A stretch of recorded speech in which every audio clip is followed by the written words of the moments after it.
वो कथा है श्याम बाबा की, जो ऐसी पावन कथा है जिन लोगों को डॉक्टरों ने जवाब दे दिया था कि आपकी बात नहीं बन सकती। श्याम बाबा की इस कथा के बाद ऐसे ऐसे चमत्कार सामने के हुए कि जिनको बयान करने लगे तो ये रात छोटी है सर। कौन है ये खाटू वाला, कौन है शीश का दादी? दुनिया में सिर्फ एक मंदिर जिसके दरवाजे पे लिखा है हारे का सहारा बाबा श्याम हमारा, और दुनिया में किसी मंदिर के आगे नहीं लिखा बजरंग बली तुम्हारा, भोलेनाथ तुम्हारा, शेरा वाली माँ तुम्हारी। नो, सिर्फ एक दरवाजे के आगे लिखा है कि मैं तुम्हारा, और वो खाटू का दरवाजा। क्यों है ऐसा? क्यों हमारे श्याम बाबा के शिकार है सिर्फ?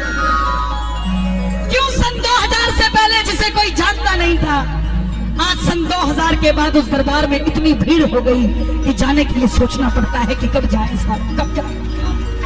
क्यों मानने वालों की इतनी तादाद क्यों बढ़ी? दुनिया कहती है पहले बाबा चमत्कार दिखा फिर नमस्कार करूंगा। श्याम बाबा का नाम कोई खड़ी डिटर्जेंट पाउडर नहीं है कि पहले इस्तेमाल करो फिर विश्वास करो। श्याम बाबा का नाम LIC की वो पॉलिसी है जो जिंदगी के साथ भी और जिंदगी के बाद। और शीश के दाने की वो अमर कथा कौन है? आप मत गाइएगा, मत बोलिएगा, मत ताली बजाइएगा, मगर आपको यूं लगे कि हाँ एक वो कथा चल रही है जिसमें ताली बजाने से मेरा बेड़ा पार हो सकता है। हाँ, वो बात चल रही है कि जिसको गाने से मेरी भी बात बन सकती है। हाँ, वो बात चल रही है कि जिसको देखने से मेरा भी काम बन सकता है। तो जरूर कीजिएगा। हरे का तू है सहारा सावरे, हमने भी तुझको पुकारा सावरे, नहीं यार सहा जाए अब बोल कहाँ जाए, नहीं यार सहा जाए अब बोल कहाँ जाए।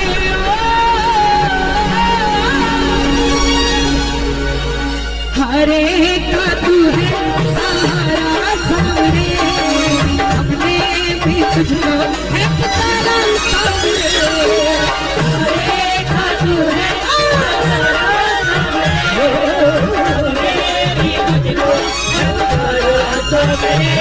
और ये बात शुरू होती है महाभारत के उस युद्ध से जो युद्ध हुआ पांडवों और कौरवों के बीच।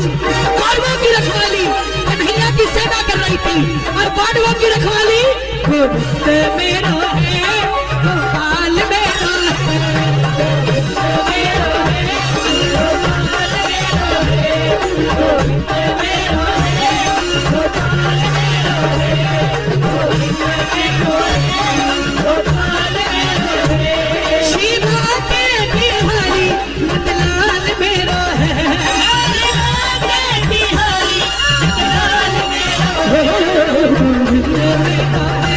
है, गोपाल मेरो है,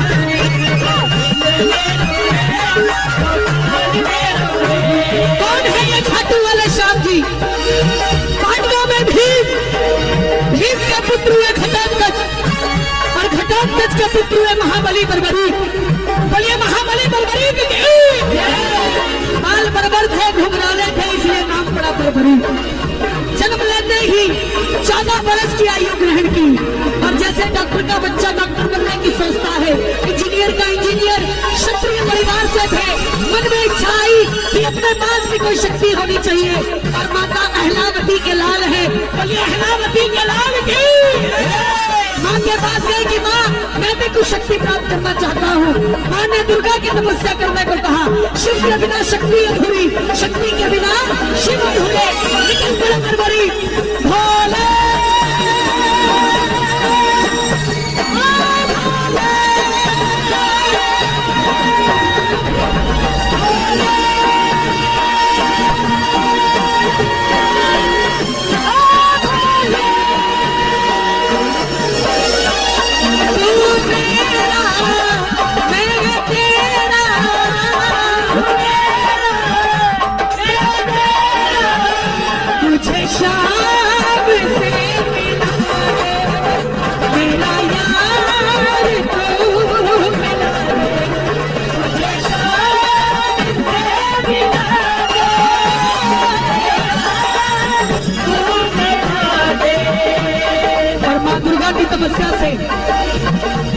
3 बाण से प्राप्त किए, जिससे तीनों लोग जीत सकते थे। बोलिए 3 बाण धारी थी, 3 बाण धारी महिमा की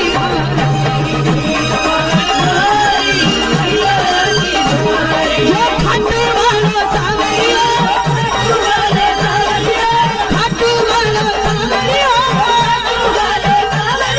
तारा बोलन हारी, 3 बाण धारी महिमा की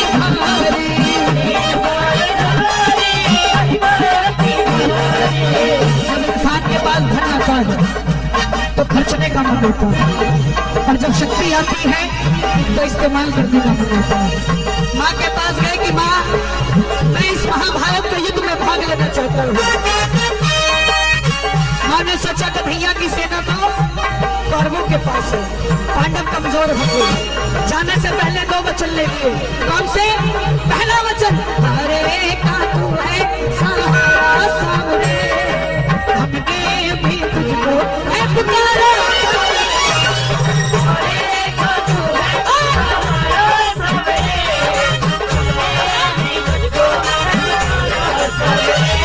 और दूसरा वचन जो शलील ने मुझसे निकलवाया है लावती को, कि रास्ते में तुझसे कोई भी कुछ भी मांग ले तो इनकार नहीं करेगा। और जैसे ही माँ को 2 वचन दिए, नतमस्तक हुए चल पड़े।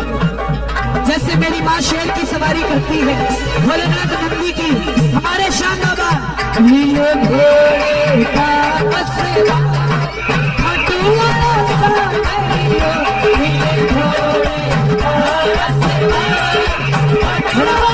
नीले घोड़े के लिए मेरा हाथ उठा दो, नीले घोड़े के लिए ये बात खोलो भैया, सावरिया रे भाई, सावरिया, सावरिया रे सावरिया, सावरिया रे भाई, सावरिया, हरे रे बसवा, खाटू वाला सावरिया, नीले घोड़े का बसवा, खाटू वाला सावरिया। चल पड़े बरबरी की युद्ध की ओर, चारों दिशाएं हिल उठी, तीनों लोग हिल उठे। कौन आया ये? एक 14 साल का बच्चा नीले घोड़े में सवार होकर उस युद्ध की ओर चल पड़ा जहां पर दुनिया के श्रेष्ठ योद्धा लड़ने के लिए तैयार। रास्ते में आते हुए भीष्म पितामह ने देखा, दुर्योधन ने देखा, कर्ण ने देखा, मगर जब अर्जुन ने देखा दिल दहल गया कि कोई ना कोई है जो युद्ध को बदल सकता है। कन्हैया को बोला, हे गिरधारी, आप जरा जाकर देख कर आइए, मुझे डर लग रहा है इसको देखकर कि कहीं हम युद्ध हार ना जाए, कहीं कौरवों के कोई षड्यंत्र ना। तब मोर मुकुट बंसी वाला ब्राह्मण का रूप धारण कर और पूछा, हे बर्बरी कहाँ जाते हो? बर्बरी बोले, प्रभु मैं इस महाभारत के युद्ध में भाग लेने जा रहा हूँ। ब्राह्मण देवता बोले, बेटा अभी तो तेरी खेलने कूदने की उम्र है, कहाँ युद्ध में पड़ने जाता है? बर्बरी बोले, प्रभु जिनके हौसले बुलंद होते हैं वो उम्र नहीं देखा करते, निकल पड़ते हैं। ब्राह्मण देवता बोले, बेटा इतने बड़े बड़े धुरंधर योद्धा है, तेरे पास ऐसी कौन सी शक्ति है जो लड़ने जा रहा है? बर्बरी बोले, प्रभु मेरे जो तरकश में 3 बाण है, आप आदेश करिए, एक बाण से पूरा महाभारत का युद्ध खत्म कर दो। ब्राह्मण देवता बोले, बेटा बातें करनी आसान है, साबित करके दिखाओ। सामने पीपल का पेड़ था, बर्बरीक ने चढ़ाया प्रतिष्ठा में बाण, और एक ही बाण से पूरे पेड़ के टुकड़े ठोक दिए। एक बाण और पूरे पेड़ के टुकड़े। एक पत्ता ब्राह्मण ने अपने पांव के नीचे दबा लिया। आखिर में वो बाण ब्राह्मण के पांव के ऊपर घूमने लगा। बर्बरीक बोले प्रभु पांव हटाइए, एक पत्ता आपके पांव के नीचे है। ब्राह्मण देवता मान गए, अगर ये युद्ध में चला गया तो सबको ढूंढ ढूंढ के मारेगा। बोले बर्बरीक किसका साथ दोगे? बर्बरीक बोले प्रभु मैं अपनी माँ को वचन देकर आया हूँ, हरे का तू है हमारा सामने, हमने भी तुझको है पुकारा सामने, हरे का तू है हमारा सामने, हमने भी तुझको कर दिया छल छलियों ने। किसी का नहीं हुआ मुरली वाला, जन्म लिया तो देवकी को छोड़ दिया, यशोदा ने पाला, यशोदा को छोड़ दिया, राधा से प्रेम किया, राधा को छोड़ दिया, ब्रज में रहा, ब्रज को छोड़ दिया, रिश्तेदारों को आपस में लड़ा के छोड़ दिया। किसी का नहीं हुआ। बोले बर्बरी के कैसा वचन दे दिया, हारे का सहारा। अगर तुम पांडवों की तरफ हुए तो कौरव हारने लग जाएंगे तो तुम कौरवों की तरफ हो जाओ, और अगर कौरवों की तरफ हुए तो पांडव हारने लग जाएंगे तो तुम पांडवों की तरफ हो जाओ। इससे तो युद्ध का मतलब नहीं निकलेगा। सुन लेना प्रेमियों, बर्बरीक ने हाथ जोड़ दिया, प्रभु मेरा मार्गदर्शन कीजिए। तो ब्राह्मण देवता के मुख से आवाज आई, हे बर्बरीक, कलयुग में इस धरती के कल्याण के लिए एक शीश